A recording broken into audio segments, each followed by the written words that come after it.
Hello, everyone. I hope your 2024 is going well so far. I want to come on and talk about some things that I felt embarrassed to talk about. And I've learned that it's very common in a lot of women, and not enough of us are talking about our battles with it. And that is uterine fibroids. I went in for an MRI last summer and discovered that I had two large fibroids that were one was the size of a grapefruit, and one is slightly smaller, but I do have smaller ones behind those that would not be operable. The two large ones can be removed, but she wouldn't take the smaller ones. With that, my friends are like, you should go get a second opinion about that. But before I get into that, I want to go back to 2022. Now, since my 20s, I have been on birth control, but in 2022, my cycles started to change. October 2022, I remember this like it was yesterday. My cycle went about 2.5 weeks, and I was very concerned about that. So my doctor's like, well, did you change anything recently? Like, is there, like, what's going on? Are you stressed out? Like, what's happening? And I told her, I said, no, I just got my COVID booster shot. That's the only thing different I've had done. And from there, she was like, well, I've read a lot, and I just came from a conference, and there have been a lot of women who have said that their cycles have changed since they got their booster shot. And I was like, do you think that's it? I'm not sure. I mean, I don't know. I don't know. So there's no way to say that this was a direct cause. I don't know if it grew the fibroids. I don't know. I'm not a doctor, nor am I trained to know this type of knowledge. So we get to November 2022, and my cycle comes on a Thanksgiving. And my cycle did not go off until Christmas, like a few days before Christmas. So during that time, I was panicking. I was just like, why is my cycle on this long? I've never had a cycle that long. And the first few days are the same as every cycle. I'm in intense pain. My back is radiating with pain. I don't really cramp. There are a few instances where I've cramped, but the pain is in my back, in that lower back part. It hurts to walk. It hurts to stand. It hurts to exist.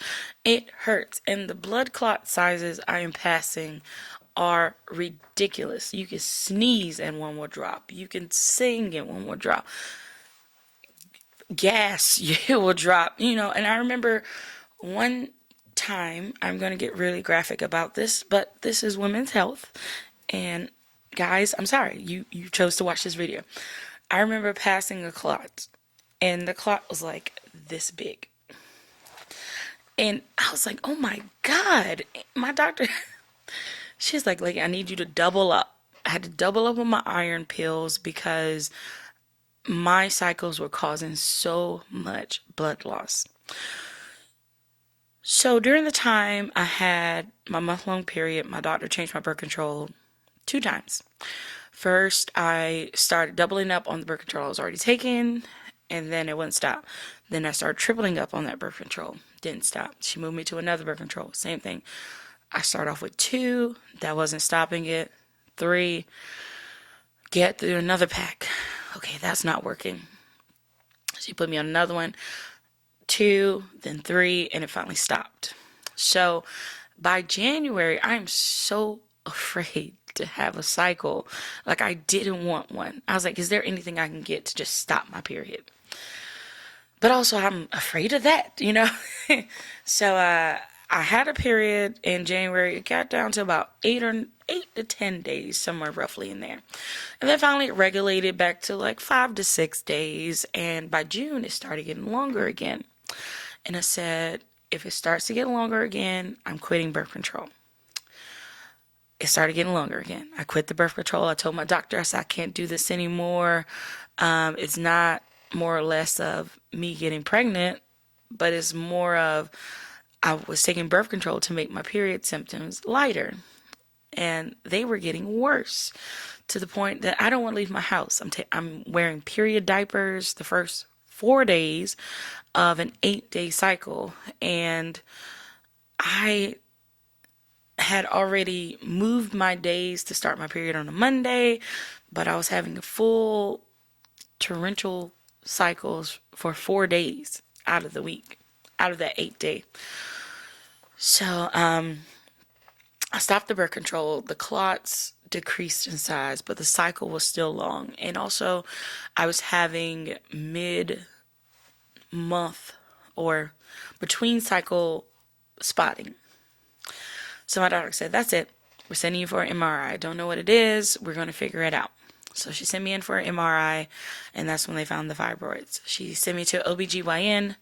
The OBGYN said, oh, well, first she offered a hysterectomy. I was like, no, I know I'm 37, and I know that I still have time to decide if I really want children, but also I don't want the choice to be taken away from me if I can avoid it. If that's it and it has to go, that's what it is, you know.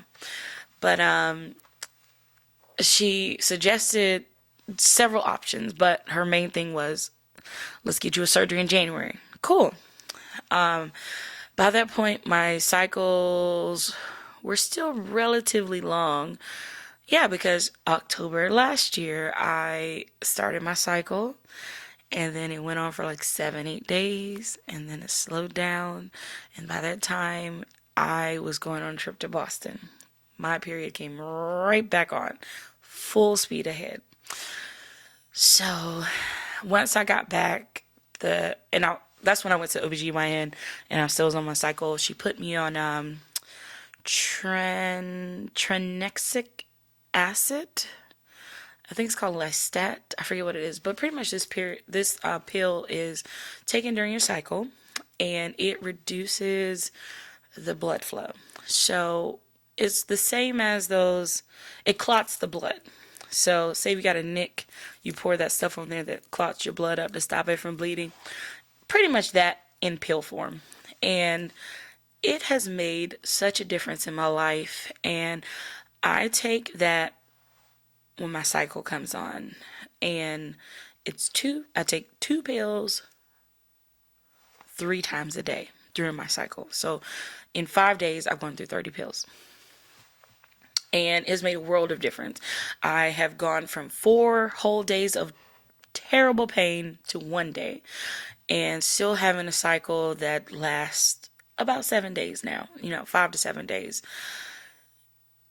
I got to this month, and I was supposed to go on a vacation with my great friends, and I just wasn't mentally there. I was tapped out. I felt emotionally worn, and I was trying to figure out what the surgery is going to be. Once I found out that they wanted to cut me open, it was 6 to 8 weeks of downtime. I couldn't perform. I couldn't run weddings, all these things. I was like, you know what? It's not affecting my life that much. You've given me a medication to deal with it until I can make an exact decision. But at this point, I'm going to take the route that my friend suggested and get a second opinion. Now, there's 2 other options I can have done. There's the laparoscopic, which they do the small incisions in your stomach, and they go in, I think it's like robotics, to kill that off. Or you have the uterine embolism, where they go in through your wrist, insert little grain that's the size of sand into your bloodstream to travel to block the blood flow and kill them off that way. Non-invasive, 1 day surgery, and you go home, you have pain meds, and just, you're just waiting for that to happen. And I'm really considering that. I was going to go to the Fibroid Center in Atlanta for the embolization until I found out that it's offered here in Savannah at Savannah Vascular Institute. So the next move is to make that decision, talk with my doctor about that, and I think I want to go to them, see what they have to say. I've already looked to see if my insurance covers it, and go from there. This has been such a journey, and I want to share this because it's not talked about enough. We talk about it behind closed doors because for me, I felt oh, it's a private matter. And this is something I did to myself. I'm embarrassed about it. But so many other women of all shapes, sizes, colors have dealt with this. And having those chats with those amazing women in my tribe, I am thankful to be able to come to you and talk to you about this. We're going to do the best of it for 2024. And once I have the appointment and go in for my consultation, I would love to share the continuation of this journey with you. But until then, if you have any questions, any insights about this journey, I would love to hear those. And I'm just hoping for the best to get back to me and to get back to even better health, because our health is our wealth at the end of the day. No matter how much money you have can replace your health, replace your life. These things are very important. But thank you for listening to me about this, and I hope to chat with you soon. Take care. Thank you so much for viewing my video today. I really appreciate it. I hope you gave it a thumbs up and you've subscribed to my page, along with hitting that notification bell for future videos coming from me. And also visit my other social media handles, that is Instagram, TikTok, and Twitter, all under the same handle @LakeandLove. I thank you for enjoying the space with me as I grow and learn more about producing more social media content, and I hope to see you soon in the future. Enjoy.